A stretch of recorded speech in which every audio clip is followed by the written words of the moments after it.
បាទជំរាបសួរអ្នកទាំងអស់គ្នាថ្ងៃនេះដែរគឺខ្ញុំយករបៀបដាក់លេខរៀងដល់អូតូនៅក្នុង Microsoft Word អញ្ចឹងតើយើងគួរដាក់លេខរៀងអូតូ1 1.1 2 2.អី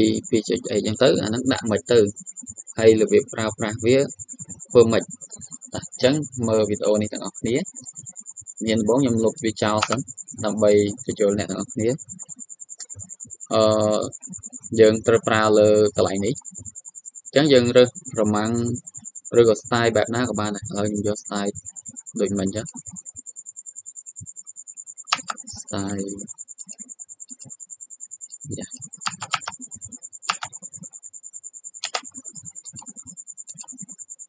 នេះមួយធម្មតាសិនឧទាហរណ៍ថាមួយខ្ញុំសរសេរ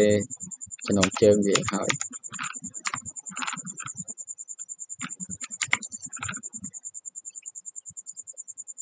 បន្ទាប់មកខ្ញុំចុច enter មួយទៀតអញ្ចឹងវានឹងចេញលេខ2មកឲ្យយើងអញ្ចឹងលេខ2ខ្ញុំដាក់នេះទៀតចុះចូលមកដល់ enter មួយទៀតយើងចេញលេខ3តែខ្ញុំអត់ចង់បានលេខ3ទេឧទាហរណ៍ថាកន្លែងនេះគឺវាមាន2.1 អញ្ចឹងដើម្បីបាន 2.1 ហ្នឹងគ្រាន់តែយើងចុច tab មកមិនបាច់ចាំលុបលេខ3ណាអ្នកទាំងអស់គ្នាចុចលើ tab key tab ណាចុចលើវាមួយមកគឺវានឹងលោតចេញឲ្យ 2.1 ហើយអញ្ចឹងយើងប្រើប្រាស់វាចុចមកទៀតមកចេញមកទៀត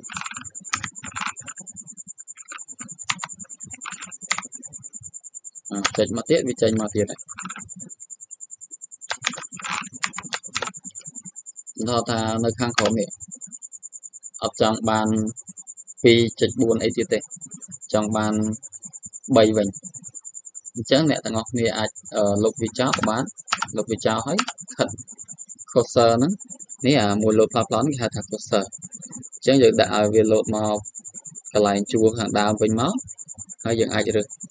វាម្ដងទៀតវាចេញលេខ3ឲ្យដែរឬក៏យើងធ្វើវិធីសាស្ត្រមួយទៀតគ្រាន់តែយើងចុះបន្ទាត់បែបនេះវាចេញបែបហ្នឹងហើយយើងមិនបាច់ចាំលុប 2.4 ហ្នឹងទេយើងចុចលើ enter ចំនួន2ដង1បើចុច1អត់ចេញគឺយើងចុច2អញ្ចឹងអាកន្លែងនេះវាធម្មតាចុច2ដងមិនវាចេញណាចុច2ដងអត់ចេញអញ្ចឹងដល់ពេលដែលវាចេញ3ហើយយើងគ្រាន់តែសេវាទៀតមកចុះមកទៀតចេញ4ឥឡូវ4ហ្នឹងអត់ចង់ឲ្យវាចេញ4ទេឲ្យវាចង់ចេញ 3.1 វិញអញ្ចឹងប្រើលើ tab មកសេវទៀតអូខេ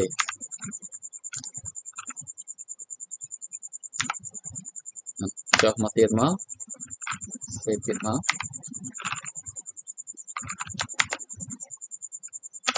មកដល់កន្លែង 3.3 យើងចង់បាន4វិញអញ្ចឹងចុច enter មួយវាចេញមកអញ្ចឹងកន្លែងនេះដល់ពេលដែលយើងចុះ enter មកម្ដងហើយវាចេញ 3.3 ណាបន្ទាប់មកយើងគ្រាន់តែចុច enter មួយទៀតគឺវាលោតមក4វិញហើយអញ្ចឹងនៅក្នុងបាច់ឬក៏វិធីសាស្ត្រក្នុងការប្រើលេខអូតូនៅចំកន្លែងនេះហ្នឹងគឺមានតែប៉ុណ្្នឹងទេហើយសង្ឃឹមថាអ្នកទាំងអស់គ្នានឹងយល់ហើយធ្វើការតាក់ទងជាមួយនឹងរៀបចំប្រមាណអីហ្នឹងបានលឿនជាងមុនអញ្ចឹងនៅក្នុងវីដេអូនេះមានតែប៉ុណ្្នឹងទេសូមអរគុណជម្រាបលាអ្នកទាំងអស់គ្នាជួបគ្នានៅវីដេអូក្រោយទៀតបាយបាយ